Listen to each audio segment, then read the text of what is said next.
첫 번째, 효도란 무엇이냐?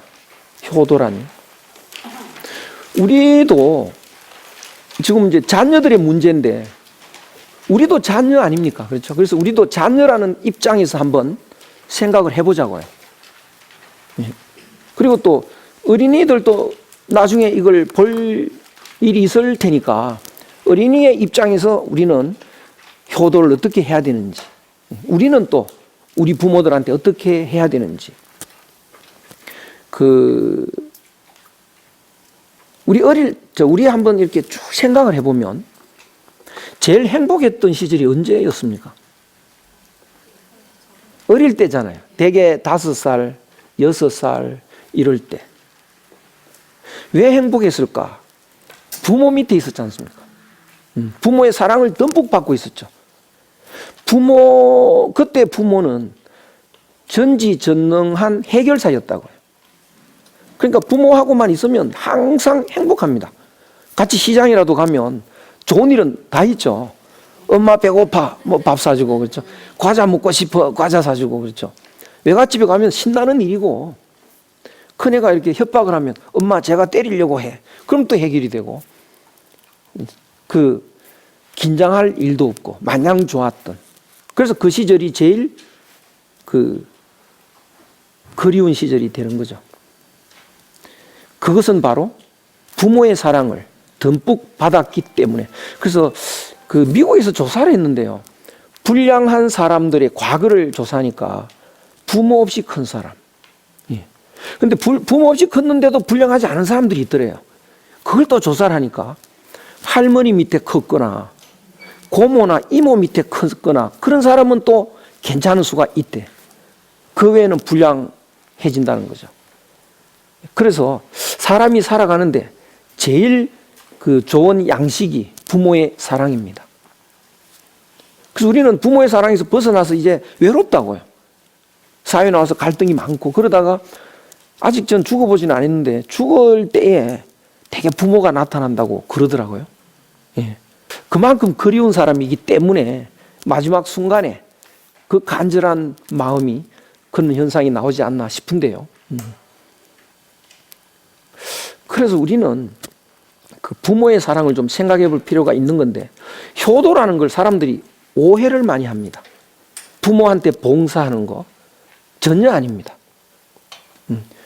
그래서 효도의 내용이 뭔가 한번 좀 살펴봐야 되는데요. 효도의 내용. 사람들이 바깥에서 세상을 살려면 이 경쟁 시대에 스트레스가 많습니다. 서로 경쟁해야 되니까 남을 제끼야 내가 살 수 있으니까요. 혹시 내 단점이 들킬까 봐. 이렇게 긴장하면서 살아가는데 긴장하면 할수록 긴장을 풀고 싶어. 그때 풀어줄 수 있는 사람이 부모입니다. 부모를 만나면 긴장이 풀립니다. 그래서 부모 만나면 안도의 한숨을 쉬는 거죠. 근데 난 뭐 걱정 없어. 친구가 많으니까. 부모 없어도 난 뭐 도와주는 친구 많아서 잘 살아. 이렇게 생각하는 사람도 있겠죠.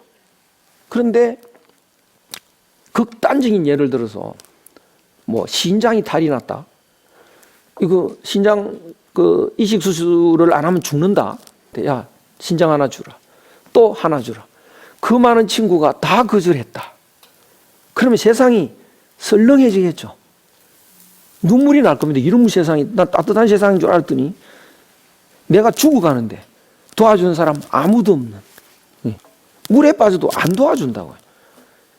참 이게 차가워지죠, 세상이.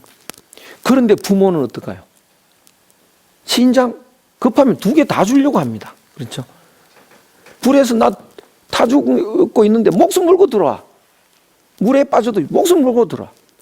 나를 건져주고 죽어도 행복하게 돌아가셔. 그것이 부모라는 걸 알면 눈물이 왈칵 날 겁니다. 그렇죠? 내가 죽어가는 만큼 죽어갈 정도로 이런 극한 상황에서 외로움 못 견디는데 구원의 손길은 바로 부모한테서 온다. 그러면 이 세상에 그보다 더 귀한 건 없다고요. 얼어붙은 내 마음을 녹여주는 것은 부모의 사랑밖에는 없습니다. 친구들의 가문이슬 비교가 안 됩니다. 그걸 깨달아 버리면 눈물겹죠. 그거 귀정한 거를 안다고요. 그럼 그거를 놓치고 싶지 않습니다. 부모의 그 귀한 사랑을 나는 계속 붙잡고 싶어지는 거죠. 돈 주고 살 수 없는 그 사랑을 내가 붙잡으려면 노력을 해야죠. 그 노력이 효도입니다. 그러니까 그 사랑이 내한테 가장 큰 행복이니까 그 효도라는 것은 내 행복을 내가 챙기기 위한 노력이죠. 부모한테 봉사하는 거 아니죠. 그렇죠? 그만큼 자기의 행복을 위해서 하는 게 효도다. 그런데 효도를 하려고 보니까, 사랑을 받으려고 보니까 일단 부모가 계셔야 사랑을 받죠. 일단 부모가 계셔야 건강하게. 그래서 봉양을 하는 겁니다. 건강하도록 자꾸 봉양을 하는 거죠.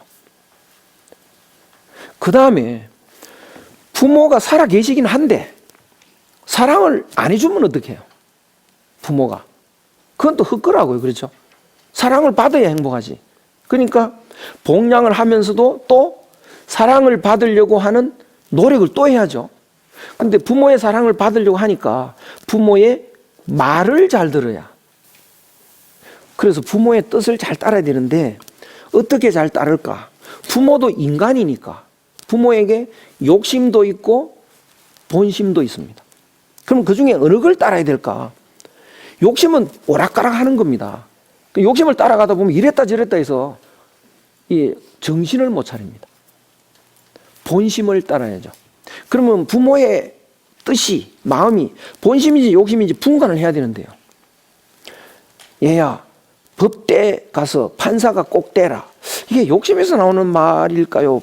본심에서 나오는 말일까요? 예를 들어서. 네. 그거 욕심이다. 그렇죠? 그러면 본심을 따라야 이제 되는 건데, 그건 변함이 없는 건데요. 갑자기 부모가 몽둥이를 들고 흥분해가지고 야 이놈 개석거라 이놈 뛰어오면 도망가야 됩니다.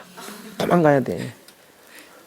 부모가 막 엄청나게 때리는데 막 이렇게 좀 그 뭡니까 아픈 신용을 하고 이렇게 꾀병이라도 부려야 되는데 끝까지 버티고 있으면 그거 불효입니다. 그거. 근데 회초리를 들고 얘야 너 와서 좀 그 다리 걷어. 이거는 사랑의 매죠.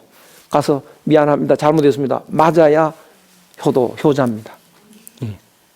그렇다면 부모는 그 나에게 본심으로 무엇을 바랄까요? 본심으로. 어떤 사람 되기를 바라나요?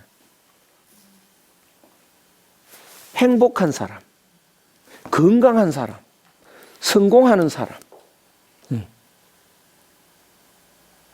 그 다음에 어떤 거? 훌륭한 사람. 이거는 본심이죠. 그거를 해결해야. 그래서 건강해야 되고 골골 아프면 불효입니다. 그렇죠? 훌륭해져야 됩니다. 그 다음에 성공을 해야 됩니다. 행복해야 됩니다. 효도하기 어렵습니다. 그렇죠?